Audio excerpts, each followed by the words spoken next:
Ngayon si pag-agree po sa ating lahat, wala na daw pong kita dito kay Facebook. So yun po yung pinangambahan po ng mga kapwa nating content creator po masipag. You know, sila po yung nag-alala na po makasipag dahil yung mga kanang content video na in-upload daw po masipag. You know, wala na po itong earnings po masipag. So yun po yung pag-uusapan natin masipag. You know, kasi isa din naman po ako walang earnings din po masipag. You know, at nalulungkot din po ako doon masipag. Pero mas maintindihan nyo po at maunawaan nyo po ang i-explain ko po sa inyo ngayon. Kaya pakinggan nyo po masipag. You know. So share ko na po sa inyo masipag. You know. Bakit nga ba walang kita dito sa ating mga content video, Kuya Chris? Pero bago nyo malaman masipag, share ko lang sa inyo yung dati, malaki po ang bigayan po talaga kay Facebook po sa ads. Pag once na umabot ito ng 5,000 views, halos aabot na ito ng 0.50 something o 70 or ito ay umabot na ng $1. So ibig sabihin, 5,000 views ay meron na tayong halos 50 pesos, di ba? Or 10,000 views, meron tayong 50 pesos masipag.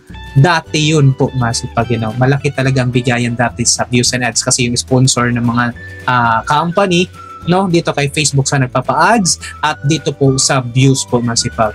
Akala ko naman din kasi dati din masipag, you know, meron na pong bayad yung mga comments po dati, interaction, engagements, shares, likes, masipag at comments, no. So akala ko may bayad pero wala po masipag. Kaya ngayon, meron na itong mga bayad itong interaction na to. Kaya yun yung tools na bonus program. So nagkaroon na po ito ng karagdagang kita, no, dito sa mga text, engagement, yung comments, reacts po masipag, you know, and like. Meron na pong bayad dyan po masipag, you know, bukod pa sa stars. So bonus program, may bayad na po yung mga engagement. Yun nga lang, yung kitaan naman sa views ay binabaan po masipag, you know. Doon na po nailagay dito sa ibang category pa po sa bonuses program po masipag.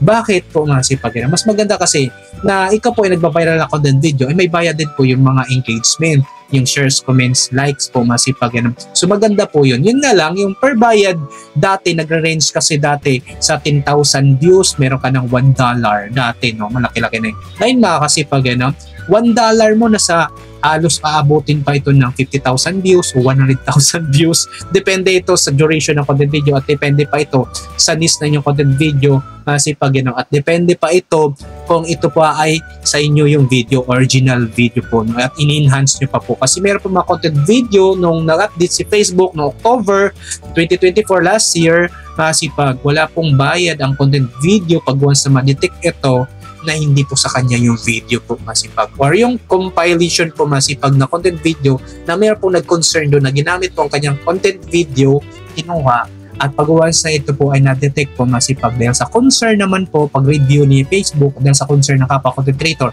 wala ka talaga makukuha dyan masipag. At bukod pa dito, wala talagang earnings dahil unoriginal content at sa mga owner ng mga music din.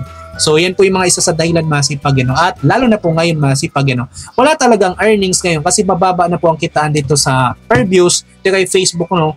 Wala talagang point something na makikita ka dyan pag once na halos ikaw lang po ay 5,000 views o kahit nga 10,000 views, wala pa rin pong point something, no. Depende ito sa content video, sa niche at sa duration na yung content video.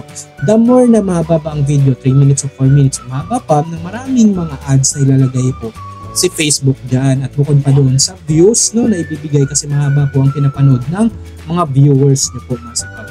Ganun po kasi dati, no, wala pong bayad dito sa bonuses program, wala po dating ads on reels, in-stream ads lang po talaga dati po masipag. Stars po masipag, ang dami na po talaga category na pwede na po natin pagkakitaan sa ngayon po talaga. No. Bumaba man yung bigayan, yung range dati na views and ads. So dito na po, dinagdagan naman po ng kitaan dito kay Facebook, no. At meron pa po ngayon mga kasipag, bakit 0-0 talaga Kuya Chris? Kahit umabot ito ng 50,000 to 100,000 to million views Kuya Chris. So depende sa inyong content video na ito ba eligible, nasunod ba ito, na-comply ba ito sa content monetization policy po ni Facebook, no, para ito po ay may kita, i-monetize talaga itong content video, no.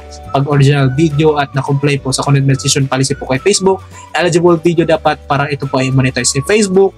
Pag once ito ay nasunod ito sa content monetization policy po kay Facebook, so dito makikita natin pag once wala pa ring bayad, no, wala pa ring earnings dahil ito po ay umabot na po ito ng 100,000 views po masipag at mahaba pa itong content video na to, ay tandaan nyo po masipag, you know, nag-a-update. Minsan din po, nagluluko o matagal po yung collection po dito kay Facebook. Umabot po ito halos 24 hours to 48 hours po masipag. Tandaan nyo po yan, das 2 araw.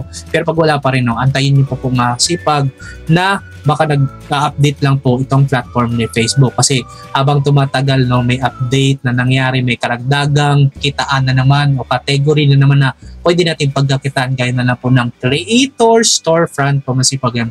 Meron naman pong mga experiment na naiisip naman po ni Facebook para tayo pa po ay kumita. As mga content creator ni Facebook po masipag yan. Yun po yung naisip niya, meron na po siyang experiment na pwede natin pagkakitaan pa. No? So yan na po, sana po meron natin natutunan sa kanil dito, sana po nakatulong at kung may suggestion ka naman masipag mag-comment down below sa baba para pag nabasa kayo sa susunod na ganyan pag-account natin ng content video yan hanggang simula kayo at kung hindi po kalimutan mag-like and share. Masipag maraming sa panood. Have a nice day and God bless.